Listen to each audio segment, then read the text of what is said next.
స్వామి మీ పేరు? మల్లారెడ్డి స్వామి. మల్లారెడ్డి. మీరు ఈ గుడి చైర్మన్ అంట కదా? అవును స్వామి.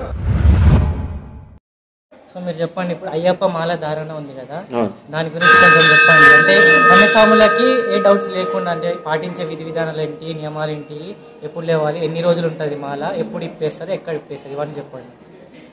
అయ్యప్ప మాల ధారణ అంటే చాలా నిష్టగా నిబంధనలతోటి కఠినమైన దీక్ష. కఠినమైన దీక్ష అంటే ఉదయం అంటే మాల ధరించే ముందు స్వామి ఒక 2 రోజుల ముందు తను కావాల్సిన ఏంటంటే నల్ల వస్త్రములు, తను సపరేట్గా ఒక కొత్త చాప, తను అన్నీ అంటే కటింగ్ కానీ షేవింగ్ కానీ అలాంటివి లేకుండా నీట్గా ఒక శుద్ధిగా తయారై ఒక 2 రోజుల ముందుగా అన్నీ తను పడుకోవడానికి సౌకర్యాలు కానీ ఉండడానికి సౌకర్యాలు చూసుకొని, గృహాలలో ఉండడం అనేది కుదరని పని. ఒక దేవాలయం చూసుకొని ఊరు బయట ఎవరు లేని చోట నిష్టగా ఉండొచ్చు. ఎందుకు బయట ఉండాలి అని అంటున్నానంటే, ఆ స్వామికి ఈ ఏదైతే చేయాలనుకున్న ఆ పూజ కానీ ఆ విధానం కానీ తనకు అర్థం అవ్వాలి అని అంటే, తను నిష్టగా ఉండాలని అంటే ఈ సమాజంలో ఉంటే ఊకే డిస్టర్బ్ అవుతూ ఉంటాడు. ఇవాళ స్వాములు ఏం చేస్తున్నాడంటే, కన్యాస్వామి కానీ ఎవరైనా మాలేసుకున్న స్వామి ఫస్ట్గా చేయాల్సిన పని ఏంటి అని అంటే, ఒక 2 రోజుల ముందు వారం రోజుల ముందు అన్నీ మానేసి పొద్దున్నే వచ్చి 3 గంటలకు వచ్చి 4 గంటలకు సన్నీళ్ళు స్నానం చేసి ఒక గురుస్వామి దగ్గరికి కానీ ఒక పండితుని దగ్గరికి కానీ ఒక దేవాలయంకి వెళ్ళి తను మాలధారణ. మాల అని అంటే దానికి 2 ఉంటాయి. ఒకటి తోడుమాల, ఒకటేమో అయ్యప్ప మాలకు తోడుగా మాల ఉంటుంది. దాంట్లో రుద్రాక్ష మాల కావచ్చు, గంధం మాల కావచ్చు, తులసి మాల కావచ్చు, వీటిలలో ఏదైనా ధరించవచ్చు. దానికి అయ్యప్ప అనే విగ్రహం ఉన్న లాకెట్ ఉన్న దాన్ని మాలధారణ చేసుకోవడానికి అయ్యప్ప స్వాములు తీసుకొని వచ్చి గురుస్వామి దగ్గరికి పంతుల దగ్గరికి అయ్యవారికి వెళ్ళేసేసి ఆ సంకల్పం తీసుకోవాలి. తీసుకున్న తర్వాత ఉదయం నుండి మధ్యాహ్నం వరకు ఏమి భోజనం చేయకుండా ఖాళీ మంచినీళ్ళతోటి ఉండేటట్టు పొద్దున ఉపవాసం, పొద్దున నుండి మధ్యాహ్నం 1 గంటకి భోజనం చేసుకోవాలి. సాయంత్రం అల్పాహారం అంటే అధిక ఆహారం కాకుండా అల్పాహారం అంటే కొంచెమే, తనకు ఎక్కువ తింటే భక్తి పోతుందేమో, ఎక్కువ పడుకుంటాడేమో అనే ఆలోచనతో అల్పాహారం. 1 పూట తింటే యోగి, 2 పూటలు తింటే భోగి, 3 పూటలు తింటే రోగి. కాబట్టి 1 పూట భోజనం చాలా శ్రేష్టం. 2వ పూట భోజనం అనేది ఇంకా కొంచెం పర్వాలేదు. 3వది అనేది ఎలాంటి పరిస్థితుల్లో చేయకూడదు. ఇప్పుడు కొత్త స్వాములు ఏం చేస్తున్నారు అంటే, ఇంట్లోనే సన్నిధానం పెట్టుకోవాలి, భార్య వాళ్ళ మమ్మీ వాళ్ళు వాళ్ళంతా క్లీన్ చేస్తే ఈయన ఏదో 2 అక్షంతలు వేసి ఏదో చేస్తున్నా, నేను కూడా భక్తిగా చేస్తున్నాను అనుకుంటున్నాడు. కానీ ఈ ఫోన్ ముందర పెట్టుకొని 24 గంటలు చూడడం మానేయాలి. ఫస్ట్ ఫోన్కు దూరంగా ఉండి ఆడవాళ్ళకి దూరంగా ఉండి మాట్లాడి, ఒక తల్లి ఎవరైనా కనబడితే తలలో ఆ మాతను తల్లి రూపంలో చూసేటటువంటి సంకల్పం ఆలోచన చేయాలి. ఏ మాత కనబడినా సరే తలోంచి నువ్వు వెళ్ళాలి. ఎదురుగా స్వామి కనబడితే స్వామి శరణం అని చెప్పేసి నువ్వు తనకి చెప్పాలి. తత్వమసి అంటే తనే ఒక స్వామి అవుతున్నాడు. మాలధారణ వేసిన వెంటనే ఏమవుతున్నాడు అని అంటే, సాధారణమైన మనిషి స్వామి అంటే నిన్ను ఒక భగవంతుడిలాగా ఎదురు వాళ్ళు నిన్ను చూస్తున్నప్పుడు నువ్వు అదే సంకల్పంతో నువ్వు ఎదుటి వాళ్ళు కూడా అట్లనే నువ్వు సమాజానికి మంచిగా ఆలోచించాలి. నిన్ను చూసి 10 మంది నేర్చుకోవాలి. ఈ 41 రోజు దీక్ష మండల కాలం దీక్ష చేయాలి. 41 రోజు అని అంటే నిష్ట నియమాలతోటి ఉండాలి అని అంటే, ఉదయాన్నే లేచి స్నానం చేయాలి, మధ్యాహ్నం భోజనం చేయాలి, సాయంత్రం అల్పాహారం చేయాలి. ఎక్కడ పూజ ఉన్నా, అయ్యప్ప పూజ ఎక్కడ జరిగినా వెళ్ళి నమస్కారం చేసుకొని తీర్థ ప్రసాదం తీసుకోవాలి. ఈ రోజే చేయాలి అయ్యప్ప పూజ లేదు. సత్యనారాయణ వ్రతం ఎలా చేసుకుంటామో అలా 24 గంటలు 365 రోజులు ఎప్పుడైనా అయ్యప్ప పూజ చేసుకోవచ్చు. తర్వాత భగవంతుడు కొలవడం లేదు ఎవరు. అయ్యప్ప స్వామి అనగానే ఆ 41 రోజే దీక్ష అని అనుకుంటున్నారు. కానీ 365 రోజులు ఆ స్వామిని మనం కొలవచ్చు. ఎలాంటి సంకల్పాన్ని అయినా కూడా నువ్వు కోరుకుంటే నీకు వెంటనే జరుగుతుంది. నేను ఇవాళ ఇలా ఉన్నాను అని అంటే కారణం నాకు అయ్యప్ప స్వామి దయనే. నేను చాలామందిని చూసినాను. ఎట్లా అంటే, కొంతమంది ఏం ఆలోచిస్తారని అంటే, సరే దేవుడి దగ్గరికి వెళ్తున్నా కదా, నాకేనో డబ్బులు వస్తాయేమని ఆలోచనతో కాదు, అవసరం లేదు. డబ్బులు అనేది ఇయ్యాలి ఇవ్వద్దు అనేది తనే చూస్తాడు. నీకు ఆల్రెడీ తెలుసు కదా, ఆయనకు తెలియదా? నిన్ను పుట్టించిన నారు పోసిన నీరు ఎలాగో వస్తాడు. పుట్టించిన ఆయనకు తెలియదా నీకేం ఇవ్వాలి, ఏం చేయాలా? ఆయన చేయగలుగుతాడు కదా, నువ్వు అడగాల్సిన అవసరం లేదు. ఎందుకు వేసినావు స్వామి మాల అని అంటే, ఇవాళ రేపు స్వాములు ఏమంటున్నారంటే, స్వామి అందరూ వేసారు నేను వేసిన. ఒకరేమో స్వామి నాకు చాలా పైసలు కావాలి అందుగురించే మాల వేసిన. దైవ కార్యం కోసం వేస్తున్నానో, లోక కళ్యాణం కోసం వేస్తున్నానో, అందరు బాగుండాలి, నా ప్రపంచం బాగుండాలి, నాతో అందరు నా మేలుగారు వాళ్ళు బాగుండాలని మాలేసే వాళ్ళు చాలా తక్కువ మంది కనపడ్డారు స్వామి. నాకు అసలైన సంకల్పం ఏంటి అని అంటే, నీలో నీవు స్వామిగా లీనమైపోయి ప్రతి సంవత్సరం ఏదో ఒక చెడు అలవాటు, ఒక్కొక్క మనిషికి అలవాటు ఉంటాయి, వ్యసనాలు ఉంటాయి. ఒకరికి తాగే సంథింగ్ ఏదైనా ఉన్నాయి. వాటిని కోపం, క్రోధం అంటే ఎదుటి వాళ్ళ మీద ఈర్ష అంటే ఇలాంటి వాళ్ళని నేను ఇలా చేయాలి అనే ఇలాంటి వాటికి ఫస్ట్ దూరంగా ఉండి, ఎదుటి వాళ్ళని కూడా నువ్వు ఆ దేవుడిలాగా నువ్వు సంబోధించి, ఎదుటి వాళ్ళని కూడా నువ్వు దేవుడిలాగా భావించి నువ్వు అలా బతకగలిగిన రోజు మన సమాజం బాగుపడ్డట్టు, మన హిందూ ధర్మం బాగుపడుతుంది. మన అయ్యప్ప స్వాములు అందరూ కూడా నేను ఒకటే కోరుకుంటున్నాను ఏంటంటే, 41 రోజు దీక్ష, మండల దీక్ష అనేది చాలా ఇంపార్టెంట్. అది చేయండి, నిష్టగా చేయండి. ఇంకా ఈ మాల వెనుక ఉన్న అర్థం ఏంటి అసలు? ఒక మనిషి మాల ధరిస్తాడు కదా స్వామి, అసలు ఆయన ఏమనుకొని ధరించాలి? ఒరిజినల్గా అసలు అర్థం ఏంటి? ఒరిజినల్గా ఏమనుకొని ధరించాలి అని అంటే, నేను భగవంతునికి కంప్లీట్గా నాకు చేతనైనటువంటి సేవ చేయాలి, 10 మందికి ఉపయోగపడే కార్యక్రమం చేయాలి, 10 మందికి పనికొచ్చే పని చేయాలి, నేను నా సమాజంలో అందరికీ కూడా మేలు జరగాలి, నాకు ఆరోగ్యంగా కానీ అన్ని విధాలా కానీ ఆ దేవుడు మంచిగా చూడాలని చెప్పేసి మొక్కి మాలేసుకుంటాను. దీనంతటికన్నా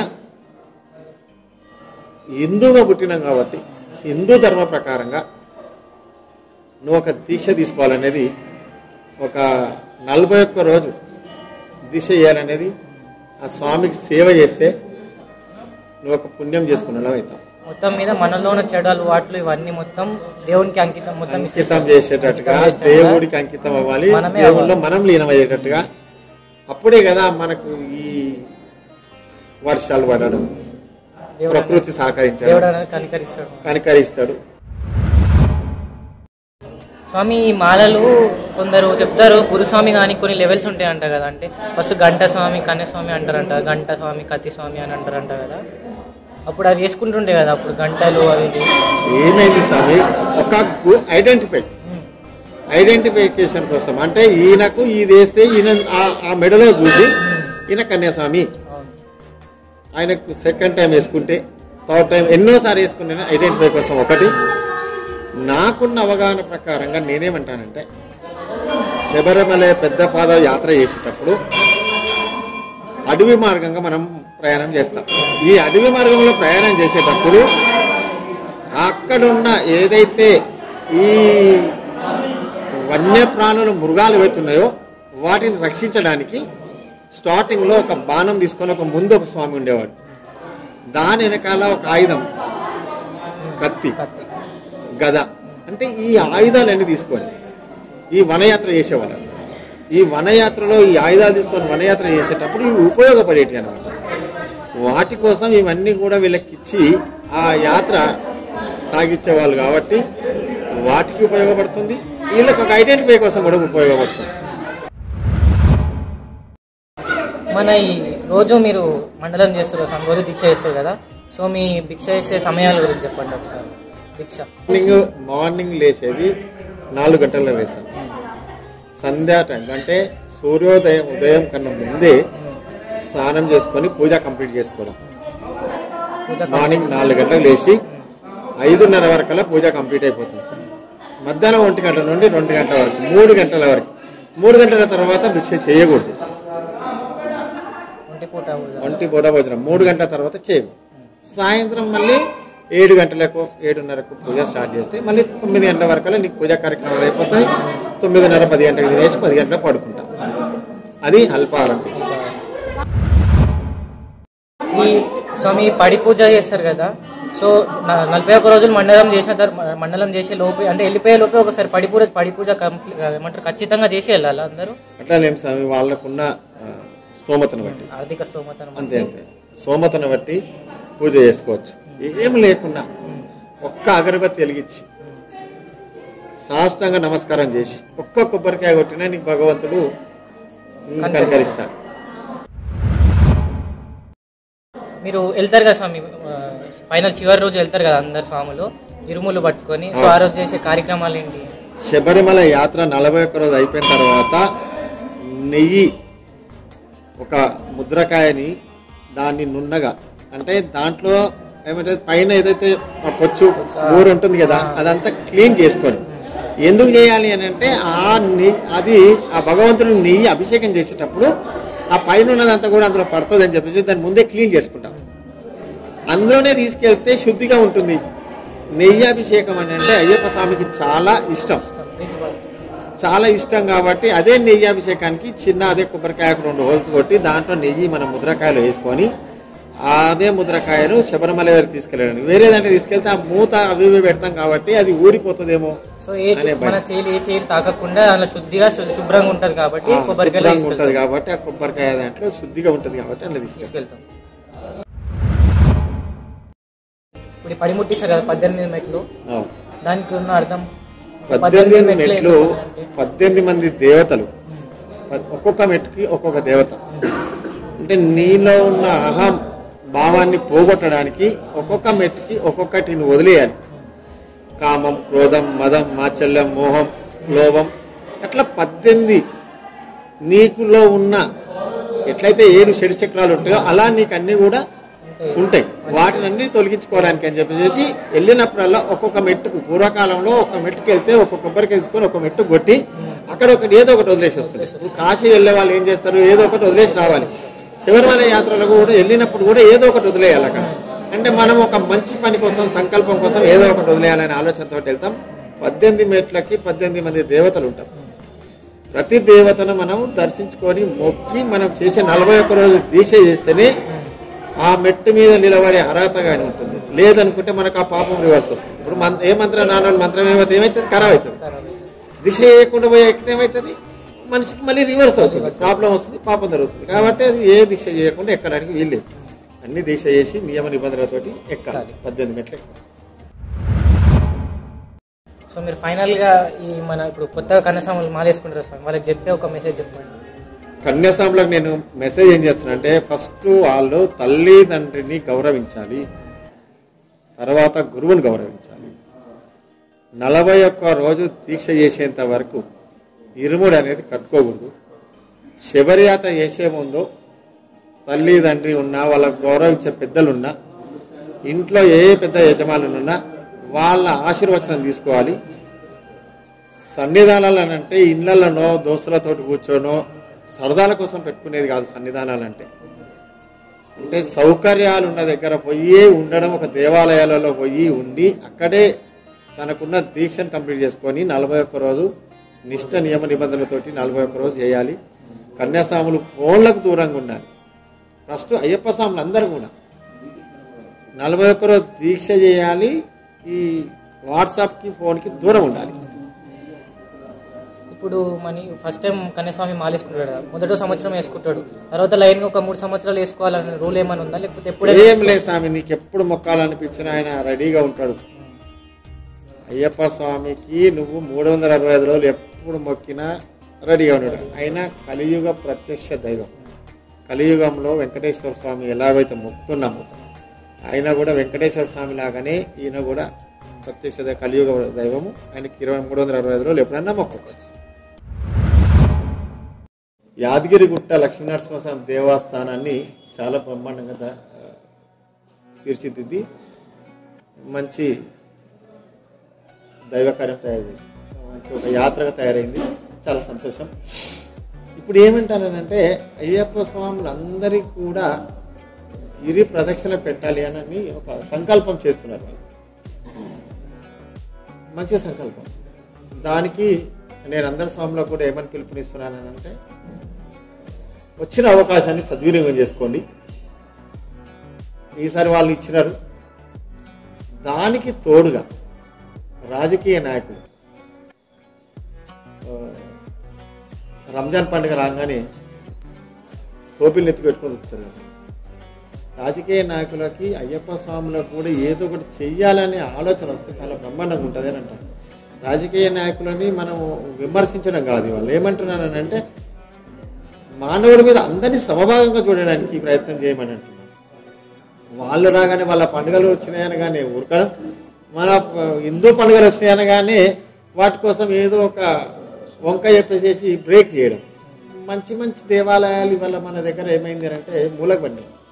ఏ ఊర్లో ఆ ఊర్లో చాలా చాలా చాలా దేవాలయాలు ఉన్నాయి. ప్రతి ఒక్క నాయకుడు ఏం చేయాలంటే ఆ ఊర్లో ఉన్న పబ్లిక్కి పైసలు ఇవ్వకుండా దేవాలయాలు దీపధూప నైవేద్యాలకు ఇస్తే ఒక పుణ్యం కలిగిన వాళ్ళు కట్టుకున్న వాళ్ళు అవుతారు అని నేను రాజకీయ నాయకులకు సందేహము సవాల్కి కూడా చేస్తున్నది. చచ్చుకుంటే చేయాల్సిందే. హిందూ అయి పుడితే నీ ఊర్లో ఉన్న దేవాలయాన్ని నువ్వు బాగు చేసుకుంటే నువ్వే చాలా పెద్ద దేవుడు కదా. ఎలక్షన్ రాగానే వచ్చేసి 10 రూపాయలు 100 రూపాయలు మందులకు పైసలు ఇచ్చే కన్నా ఒక మంచి ఆలయాలను పునరుద్ధరణ చేసి మంచి భక్తులను తయారు చేయి, మంచి ఆలోచన చేయి. నువ్వు పైసలు ఇచ్చిపోతే మందు తాగి రోడ్డు మీద ఆడుతున్నాడు, చెడిపోయారు. చెడగొట్టకు, సమాజాన్ని చెడగొడుతున్నావు నువ్వే కదా. అదే డబ్బును నువ్వు దేవాలయానికి ఇస్తే ఉపయోగపడుతుంది కదా, మంచి దేవాలయం అవుతుంది. 10 మందికి మనం నేను ఏం చేసినా ఏం చేయలేదో స్వామి, ఒకటేమనుకుంటానంటే నేను అంటే ఒక శివాలయం కట్టాను, ఒక అయ్యప్ప స్వామి దేవాలయం కట్టించినాను. నాకు భక్తి ఉన్నంత మాత్రాన్ని ఇంకొకరి భక్తి ఉండాలని లేదు. నాకు భక్తి ఉంది, నేను చందా బుక్కు కొట్టియాను. నేను పోయి ఎవరినో చందా అడుగుతున్నా, స్వామిని చందా అడిగిన ఆ మనసులో అనుకుంటాడు నేను ఎందుకు ఇవ్వాలి నాకు, ఆయన భక్తి ఉంది కదా ఆయన కట్టించుకుంటే నేను ఎందుకు ఇవ్వాలి అని. కాబట్టి నేను ఎవరిని అడగాలి ఇట్లా అనుకుంటాడు. అనుకోవద్దు, కాబట్టి నేను కట్టాలి. ఒకప్పుడు ఏమంటుండే దేవాలయం ఒకరు కట్టకూడదు, ఎందుకనకూడదు, రాజులందరూ ఒకరు కట్టకపోతే 10 మంది కట్టాలి. కృష్ణదేవరాయలు కట్టిండు, ఒకటే కదా కట్టిండు. ఇవాళ కృష్ణదేవరాయలు కట్టిన గుళ్ళ గోపురాల మీద కదా ఇవాళ రాజకీయ నాయకులు పిచ్చం పడుకుంటున్నారు. అదే వచ్చే పైసలే కదా ఇవాళ రాజకీయ నాయకులకు ఉపయోగపడుతున్నాయి. ఆ దేవాలయాలు ఉండే వాటికైనా కదా ఇవాళ ట్యాక్స్ ట్రాన్స్పోర్టేషన్ వస్తుంది. ఆ రాజుని ఈరోజు ఎవరైనా మొక్కుతున్నారా? మొక్కట్లేదు. ఆ రాజు బొమ్మాడు ఉంటుంది, ఆయన కడిగడానికి కూడా ఎవరు ఉంటారు. కానీ ఆ రాజు నిర్మించిన దేవాలయం మీద ఫస్ట్ ఎంట్రన్స్లోనే టోల్ ట్యాక్స్ ఉంటుంది, రాగానే ఉండి ట్యాక్స్, రాగానే రిసిప్ట్ ట్యాక్స్, ఇన్ని రకాల ట్యాక్స్లు వేస్తున్నప్పుడు నువ్వు దేవాలయాన్ని నువ్వు పునర్నిర్మాణం దాన్ని ఎందుకు మంచిగా చేయట్లేదు? దాంట్లో చాలా ఉన్నాయి, వాళ్ళ కర్ర నల్లగా మసిబట్టి ఉన్నాయి, ఒక మూల కూలిపోతుంది, అయినా టోకన్ పెట్టి ఆడ వసూలు చేస్తూనే ఉంటుంది. అలాంటి రాజులు కట్టిన దేవాలయాలు ఒక్కొక్కరు కట్టకూడదు, ఒక్కరు కట్టకూడదు. నేను ఒకటే అనుకున్నాను, ఒక్కరినే కడతాను, ఎవరిని నేను ఎందుకు భక్తుని చేయాలి? రేపటి దినం ఆయననే మొక్కుతాడు, ఆ కట్ట మీదకి పోతాడు అని ఇట్లా కనీసం ఇట్లా అంటాడు కదా. నేను హిందువులు తయారు చేస్తున్నా కదా, మొక్క నేనే ఆటోమేటిక్గా మొక్కిస్తాను. మొక్కు సమయం మొక్కడు, నేను రాయి పెట్టేసేసి ఇంత పెద్ద తయారు చేసినా కానీ పోయేటప్పుడు ఆరని కొట్టి ఖచ్చితంగా రోజుకు 100 మంది ఆరని కొట్టి ఇట్లా అంటారు. అంటే భక్తుడు అయినట్టే కదా, అంతే చాలనుకున్నాను. ఎవరిని నేను భక్తుని ఇట్లా తయారు చేయలేదు, కట్టి తయారు చేసినాను. ఏది ఉన్నా లేకున్నా ఇదైతే ఎప్పటికి ఉంటుంది అనేది ఒకటి ఆలోచన చేసినాను. 18 మెట్ల దేవతలని 18 స్తంభాల మీద అమర్చిన. 7 చక్రాలు, మనిషికి ఉండే 7 చక్రాలు ఉంటాయి. ఫస్ట్ చక్రం ఇక్కడ ఉంటుంది, సెకండ్ చక్రం ఉంటుంది, థర్డ్. ఒక రౌండ్ వేస్తే నీకు మనిషికి ఎంతైతే ఎన్ని చక్రాలు ఉన్నాయో అన్ని చక్రాలు ఒక రౌండ్ తిరిగేలోపు నీకు పైన ఉంటాయి. ఈ దేవాలయం ఉన్న ఇది దీంట్లో ఉన్న అర్థం శక్తి. 18 దేవతలను మెట్ల మీద లేకుండా పిల్లర్స్ మీద పెట్టాల్సి వచ్చింది. ఎక్కడ కూడా అట్లా పెట్టరు, పెట్టి అందరికి కూడా పేర్లు రాసేసి వాళ్ళకు కూడా ఒక సంకల్పం వచ్చిన రోజు వాళ్ళకు కూడా పూజ చేసే టైం వస్తుంది. ఈరోజు అయ్యప్ప స్వామికి బ్రహ్మాండమైన పూజ చేస్తున్నా. అందరికీ నేను ఒకటే పిలుపునిస్తాను, కన్యాస్వాములందరికీ మీరు అడిగినారు కదా, నిష్టగా చేయండి. ఎంత మొక్కితే అంత మేలు జరుగుతుంది. నీ వల్ల ఇట్లా మంచిగుంటానంటే అయ్యప్ప స్వామి దయని ఆ స్వామికి నేను ఎంత చేసినా తక్కువనే, ఎంత రుణపడి ఉన్నానో అనేది నా మనసులో తెలుసు.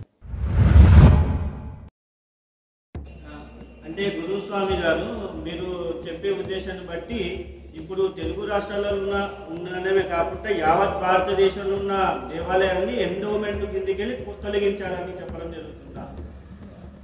ఎండోమెంటు దేవాలయాలు ఏవేవి ఉన్నాయో గవర్నమెంట్ పట్టడానికే ఎండోమెంట్ కింద చేసినారు తప్ప వాటిని రూపదూప నైవేద్యాలని చెప్పేసి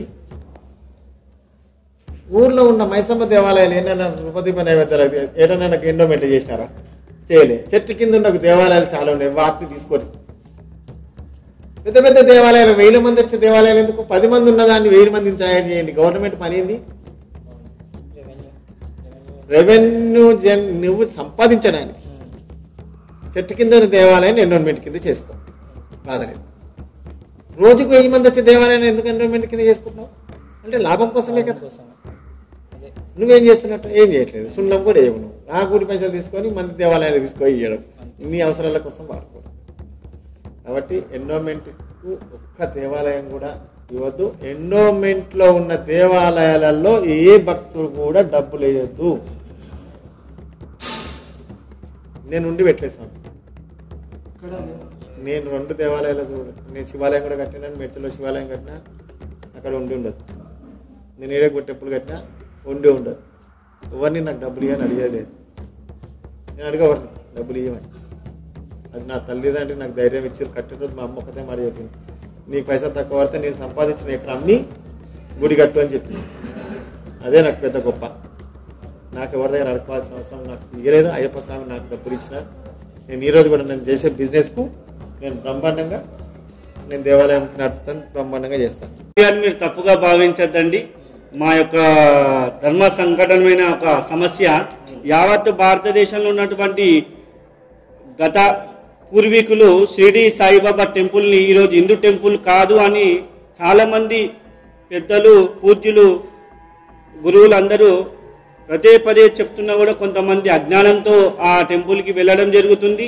అలాగే ఆ టెంపుల్ వారు కూడా ఇది హిందూ దేవాలయం కాదు, మేము మైనారిటీ దేవాలయంగా వాళ్ళు ప్రతిఘటించి వారికి టెంపుల్కి వచ్చినటువంటి ఆదాయాన్ని కూడా వారి మైనారిటీ వర్గానికి పంపించడం జరుగుతుంది. ఇది ఎంతవరకు కరెక్టు అని దీని మీద మీరు చెప్పాలని కోరుతున్నాను. మనము దాని మీద కామెంట్ అయితే కాదు, కానీ హిందూ దేవాలయమా కాదా అనేది వాళ్ళు ఇప్పుడు ఈ మధ్యలో, ఇంతకుముందు హిందూ దేవాలయం అని చెప్పి అందరికి పోయి మొక్కినారు. వాళ్ళేమి వాళ్ళేం సంచి పట్టుకొని ఇలా వాళ్ళు ఏమన్నా రమ్మని చెప్తలేరు. హిందువులకు ఫస్ట్ బుద్ధి, సిగ్గు, శరం అన్నీ ఉండాలి, పోకుండా ఉండాలి. నువ్వు ఎక్కడ పోవాలో అక్కడే పో. నేను రమ్మని ఎవరైతే నీకు శాపలు వరుస్తలేరు కదా, ఆహ్వానిస్తలేరు కదా. నీకు ఈ దేవాలయం నిజంగా కూడా హిందూ ధర్మ ప్రకారంగా పుడితే ఒక్కసారైనా నువ్వు హిందూ అని మనసుకు అనిపిస్తే, దేవాలయాలకు మస్తుగా ఉన్నాయి కదా, కోట్ల దేవతలు ఉన్నారు కదా, వెళ్ళి మొక్కొచ్చు. అక్కడికి వెళ్ళాలని ఏం లేదు. మా స్వామిలో కూడా నేను చెప్తున్నాను, ఎర్నేలి అనే ఒక శబరిమలకి 35-40 కిలోమీటర్ దూరంలో ఎరిమేలి అని ఉంటుంది. ఎరిమేలి దేవాలయంకి వెళ్ళమని చెప్పేసి ఎవరు కూడా చెప్పట్లేదు. అక్కడ ధర్మశాస్త్ర వారు ఉంటారు. ధర్మశాస్త్ర వారు అయ్యప్ప స్వామి అవతారమే ధర్మశాస్త్రం. అంటే ధర్మాన్ని కాపాడడం కోసమే అక్కడ ఆయన ధర్మశాస్త్రంగా వెలిసినాడు.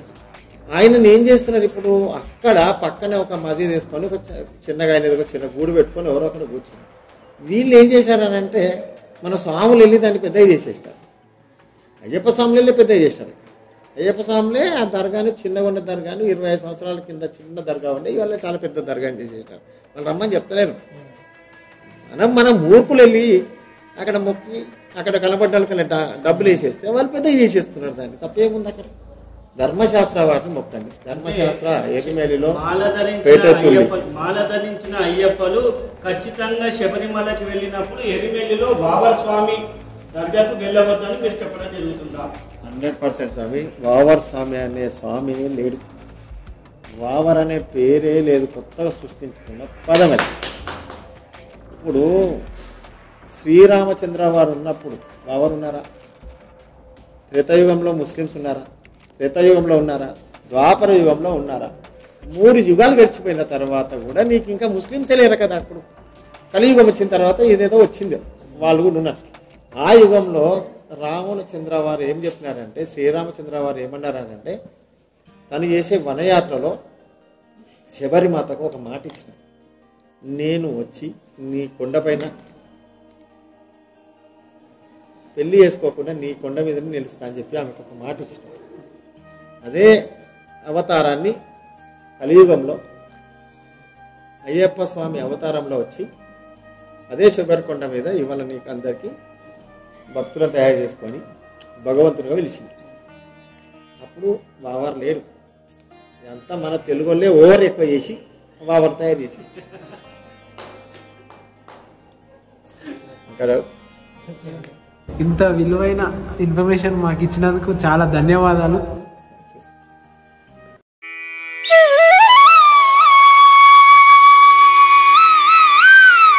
సో గురుస్వామి గారు మీ విలువైన సమయాన్ని మా ఛానల్తో కేటాయించినందుకు అండ్ ఇంత విలువైన సమాచారాన్ని మాకు అందజేసినందుకు మీకు చాలా ధన్యవాదాలు.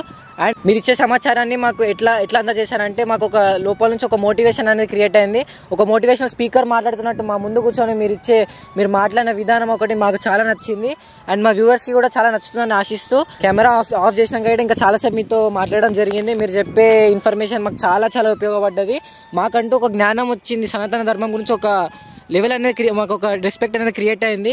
మీరు మీ విలువైన సమయాన్ని మా ఛానల్తో కేటాయించినందుకు ధన్యవాదాలు గురుగారు అండ్ స్వామి శరణం. Guys, thank you for spending your valuable time with channel. మీ విలువైన సమయాన్ని మా ఛానల్తో కేటాయించినందుకు ధన్యవాదాలు. ఇంకో వీడియోతో కలుద్దాం. అంతవరకు like, share and subscribe. Keep watching to our Karthik icon YouTube 7.